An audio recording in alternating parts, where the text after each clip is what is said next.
back to Common Ground. We have our Lauren Pell here today. Welcome, Hello.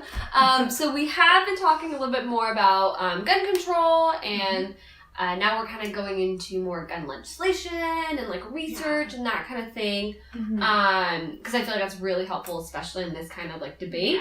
So let's get into it. Right. We really wanted to bring up the CDC thing, right? Because and it's I feel so like interesting. and I feel like a lot of people even know about it, but like we just accept it for what it is. Which is very like, strange. Oh, okay, that's the way it is. Yeah. So just to be clear, the CDC we're talking about is, so Congress has pretty much denied the CDC to do research on gun violence, essentially. So they can't produce like data, statistics, facts, or anything. And it's not even like they're gonna like go in and do like any sort of like legislation or like try and do any change. They're literally just want to observe. Looking at it. And be able to study it, and they're not even able to do that. Yeah, and they could even, like, for all the NRA knows, just do a study on like gun safety. Like the safest way to keep a gun in your home so that there are fewer accidental shootings. Which would be so that's not gonna helpful. happen. National Rifle Association. It's a huge lobbying group. I'm assuming it's like a lobbying group, right? And they have such like just a far reach. Yeah. And you really wouldn't think so. Like, I'm always shocked because it's not like it relates to that many other like American values. Right. And I think maybe that's like kind of their power, is that it's just this one issue. So maybe like if you believe in like family values and American culture, like then you won't be divided based on like your views on abortion or this or that, because it's like it's just this. Yeah, just guns. So maybe that's like empowering. You'd think it wouldn't be. I think so, and I think so. Look, I think anyone who aligns themselves with NRA, they are like proud, loud and proud, right? I think a lot of them are like, yep, we're gun owning people, and we want to protect that right. And I'm not here to say like, oh, people shouldn't have guns, right? I mean, like personally, I don't understand it, right? And like for me personally, like I don't feel comfortable on a gun. I wouldn't want to own a gun. But at the same time, like to each its own, that's allowed in our country, and if it's allowed, and if you're, you have a license, legal, so. And if you have a license and you obtained it legally, then okay, go for it. But at a certain point, the way the NRA has gone about it is, it's terrifying, right? They're not even looking out for everyday Americans anymore, right? They're looking out for themselves. And their sales of guns. That's essentially what it is. And it's shocking to me how, I can't remember exactly, but I know Trump recently passed some legislation that the NRA you'd think wouldn't agree with, but they knew that and they still endorsed Trump. And that's weird. And it was like very powerful. Like it was mentioned often. The NRA supports Trump, and this was a big deal to a lot of people. And it's kind of weird because then there are other candidates who have said that they would support policies that the NRA should be in favor of, but they still do not publicly endorse the candidate. That's very And it kind of, I wish I could remember, but it kind of shows their power, because they know, like, okay, it's not, our one issue is guns, supposedly, but they have this, like, far-reaching power, even though they're supposedly only on this one subject.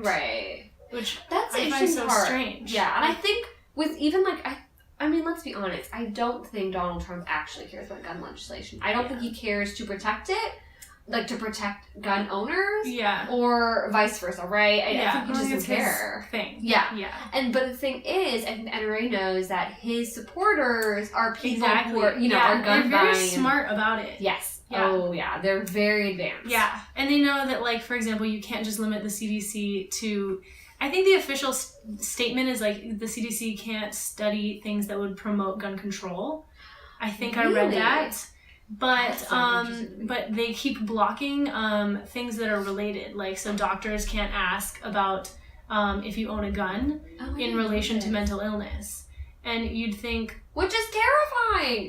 So, they should ask that question! And I think the NRA is smart. Like, they know, again, like, you give an inch and it might become a mile. Right.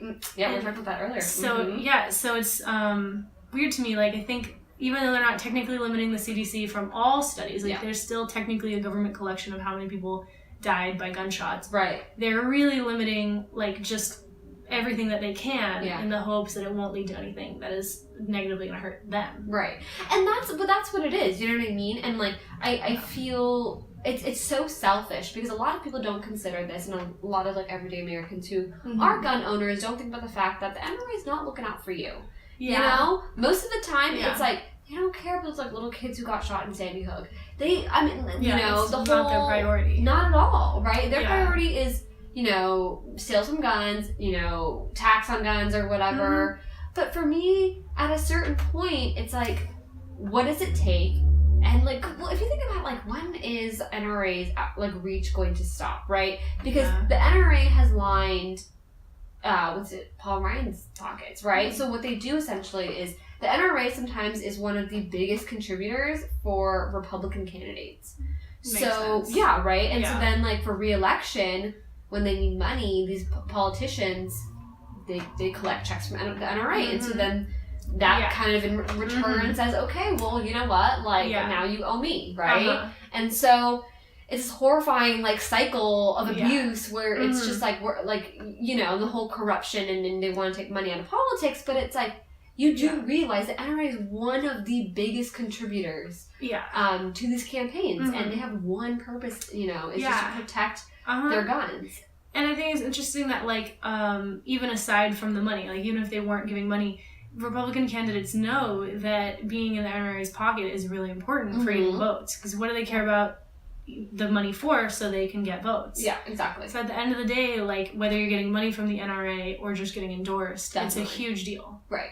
And even if they stop the flow of money, I don't think it's going to stop the importance of the NRA in Republican politics. No, I completely agree with that. I completely agree. And but it's also like this whole thing where it's like, why are we, because, right, so the NRA is so afraid of what the CDC may find, right? That information that, you know, would be so damaging that, like, we need to have regulations or we need to have laws in place, you know, to be able to sort of, like, really, you know, I don't want to say cripple, but really be able to get a hold of what's happening, you know? Yeah. But it's also terrifying. It's like, we don't even know what's happening because they're not allowed to do any sort of research on it. It's the crazy. Bare minimum. And we're, like, a first world country that has no idea what's happening in this, like, little sector of our country. And people say, well, okay, independent research dollars can go towards it, but all of the huge public health issues that get researched, it's through federal money. Right. Like, it's interesting to me how people are starting to look at, like, the epidemic of gun violence in the country as a public health issue, like, for epidemiologists. Right. And I don't know, if you look at it that way, like, why would it not be studied? Agree, and I think it's a great way to look at it. People are dying. Like, one of the, I don't know what the statistics, the stat is, right? But, like, what is it that kills, like, you know, human beings, like, the greatest it's guns, right? Yeah, I think that's sort of, like, natural causes. Yeah, exactly, right? And it's like, Jesus Christ, like, that's terrifying that if, you know, this is leading to so many deaths per year, like, why would you not study it and what causes it? And then going off of that, like, why would you not research ways into preventing that? Yeah. Right? Like, okay, like, maybe we won't take guns, but let's educate people on how to disarm a gun properly or how to be around a gun, you know? So, because even they say that, you know, oftentimes, like, even just having a gun around the house just increases the chance of it going off, right? Like, that's just, like, terrifying to think about. And I think that, like, a key thing is, you know how there's all this research into how to make guns themselves safer? And I don't know how to feel about a lot of the ideas that have been proposed, like making it so that only the owner can shoot it. But I do think that there at least should be some thought into these things. Yeah. Because even if you're doing everything right, having a gun in the home is still pretty unsafe. It's still increasing the chance of something violent happening. Yeah, definitely. Like, I always used to think as a kid, like, it's a really good thing that I'm a good kid and I wouldn't ever use my family's guns. Right. Because my dad took all the precautions that you're supposed to. You know, he had them in a locked safe. Right. And then he went beyond that. And he would keep the bullets and the like, separate any parts that you could take out of the gun. He would keep them separate and hidden, like, all in different places. Right. So you couldn't be able to, like, break. Yeah, but I always used to think, like, you really only have your room. Right. And if I was, like, a kid who wanted to go out and kill a bunch of other people or commit suicide or really even just, I don't know, do anything with these guns, like, there are only so many places to hide them. So even though he was doing everything the right way and everything that, you know, a proper gun owner should, just having it in the house with a teenager is a whole risk in itself. Yeah, definitely. And, like, we always knew it was there. Yeah. and I'm not saying that it was necessarily like a huge risk, but it's just adding another risk. Yeah, definitely. Yeah. And that's like the thing where it's like, I understand, you know, people who are gun owners are fully aware of the risk, I'm sure, right? Yeah. And what they're doing, but at a certain point, why would you not encourage, you know, at a certain point you're like, yes, I believe that I have the right to own these guns. Totally, I understand that. But then why would you not go as far as saying, you know what, then go ahead and do the research, and if you feel the need that I need certain trainings or something else to make everyone else feel okay with it, then I'll do that. Yeah, exactly. Right? Like, if we you all want to put have some new to live, tech on this gun so that a random kid can't shoot it. Exactly. Like, okay. Right. It's like we all have to live amongst one another. Yeah. So let's like make it a little bit of a... Be open to that. Yeah, exactly. And like make it a little bit of an open dialogue where, hey, like let's come to a compromise. Yeah. Like, I understand, like, it's so funny because there's always that whole weird, like, argument about, like, the Second Amendment and right, the right to bear arms and all that craziness. And, like, even just going back to that and talking about how, like, that's, like, that was written for a different time, right? Exactly. And, like, to bear arms. It's a whole separate thing. Yeah. Yeah. And so now people try to, like, you know, try to, like, make it work in now and in, you know, if they need to protect themselves against, I guess, like militia or something, which is like never gonna happen. Yeah. I got in this argument with someone once. It was really frustrating. We argued for like an hour. And it boiled down to, in the end, his argument was, what if we needed this for a government takeover? And I felt like this is insane because the U.S. military is so powerful. Right. There's no way you can possibly think you can defend yourself against any part of the U.S. government. Yeah. You cannot. Like, it's just not, you can't fight drones and bombs with a gun. Like, that's like taking a knife to a gunfight. Like, it's not gonna happen. Yeah, people like watch way too many episodes of like Black Mirror at a certain point. It's like, it's not gonna happen. And I understand that it's terrifying to accept that our government has so much power over us. And yeah, maybe your gun is like your last stronghold. Right. But it's never gonna be enough. It's never gonna be enough. And that's the thing. That's crazy. That's the thing. Yeah, a lot of the legislation that is protecting gun owners is just so. It was written for a different time. Yeah, right? Like things were different. Yeah, things are different. Did they even have mass shooters? Probably not, right? Actually, they didn't, because it would be so hard to load the gun that fast. Yeah, exactly. And like the whole idea of like, I was talking to Gustav earlier, the idea of just like semi-automatics is absolutely terrifying to me. Yeah. The fact, like, why would anyone need to get bullets out that quickly? Yeah. Like, what animal is running that fast? Like, right? Yeah. You know, I'm sure. And like hunters don't even hunt that way. Exactly. They don't want to riddle the animal with bullets. Right. So it's like, so then it's like, what do you? What is that made for? And that's you know, that's and it's weird that you can buy that. Yeah. Yeah. It's readily available. It's and then you were very saying earlier how even if, you know, let's say like, you know, we get rid of the whole idea of like selling, you know, semi-automatics. I don't know if you could buy automatics. I'm not that knowledgeable. I don't think so. Okay, well, the thing is, right, you can't buy it. And so then the thing is, though, is like you were saying this earlier, even if you can't buy those, but you can buy semi-automatics, you can alter a gun. Yeah. And it's not hard. Like, it's really not hard. Yeah. So it's like you can make your own if you want. Yeah, and it's kind of scary. You can buy these huge, like, banana clips. You can buy these, like, the, like, snail rounds with, like, 100 bullets in. 100 bullets? Like, why does someone need 100 bullets? And why would you need to rapidly fire 100 bullets? Like, you could argue you would need it for, like, the ease of shooting at the range, but it's like, you don't need to rapidly fire them. That's insane.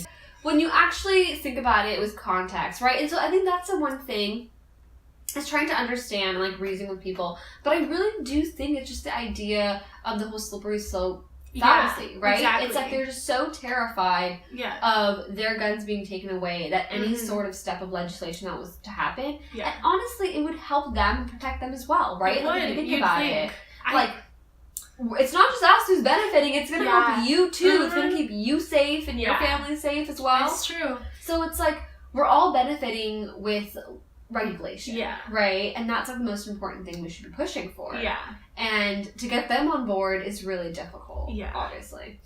I do get a little bit frustrated though, because I'm not sure what we're supposed to do with this, but like, let's say you add in a ton of regulations. Until there are fewer guns, I just don't think that there are going to be fewer gun-related deaths or injuries. Like, I just don't think so.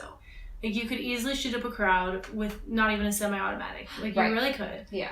It would not be that hard. You can get a hold of them pretty easily. Definitely. Like, it's not going to happen, you know? You can restrict people who had mental illnesses from buying guns or people with criminal records. But there are always, as long as there are guns in people's homes, there are going to be accidental shootings. There are going to be cops shooting people because they think they're armed. That's true. There's, there's going to be suicides by guns. Like, the options are endless. Yeah. So you can add all these regulations in, and I do think they're a step. Like, it's good. Yeah. But I don't think it'll ever be enough to, like, make a really significant impact. Not like the Australia buyback program. Right. With the guns. No, totally. Like, until you decrease the number drastically. Like, as long as every American has access to a gun, pretty much. Yeah. For me, it's like, if we're just able to get, like, a little bit of regulation, right? Yeah. Just, it would be a step. Right, it'd be a step. Just, Yeah. like, mandatory background checks and the whole running mental illnesses and making sure that they're unable to get guns. Yeah. Because that would then show, because I'm sure at a certain point with that, it would show a decrease, right? Yeah, there would have to be deaths. fewer guns overall even. Right. Yeah. And there would be, and so then with that, we would be able to show then that there is a correlation, right? Yeah. And then they'd be like, okay, I would hope these people are reasonable enough that they'd be like, okay, you know what, I understand why we have these regulations, and we can get a little closer. Yeah, I think so. Right, Maybe a that's step. what I'm for. That's But- what I'm hoping for. But Yeah. that's the thing, and I We'll feel see. like the number one thing is the whole research aspect of it all, right? The idea that the CDC You can needs look to be into able it. to look into this, Yeah. produce numbers, and like Mhm. actually, understand like what's really going on, Yeah. right? And like Mhm. how are people obtaining guns? Yeah. How is it affecting communities? Just all of that, and like I think the most important thing is just making sure that it's just not getting in the wrong hands, right? Yeah, exactly. That's the and terrifying I just part. think that, like, putting money towards the gun control side, even if it was, let's say, the gun control side, because the research, frankly, will probably be in support of more gun control. I just think the more money that we slowly put towards it, the more it'll balance out the effect of the NRA. Definitely.